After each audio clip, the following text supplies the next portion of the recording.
Hello everyone, welcome back to the channel. Need to send money from your Scotiabank account to another bank, whether it is to your own account or someone else's. Here's how to do it step by step. Start by opening the Scotiabank mobile app and logging in. From the dashboard, tap on Transfer. Now choose Transfer to another bank or Interbank e-transfer, depending on what you need. If it's linked external account, choose that option. If you are sending to someone else, Interbank e-transfer is the way to go. To send an Interbank e-transfer, select a recipient or add a new one with their email or phone number.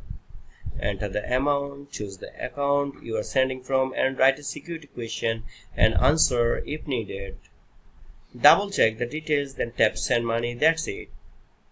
Your money is on the way, usually in minutes. If you are transferring to your own external bank account, the time may vary depending on the bank. Transferring money from Scotiabank is quick, secure and easy. Just a few taps and you are done. If you found this video helpful, then don't forget to give a like.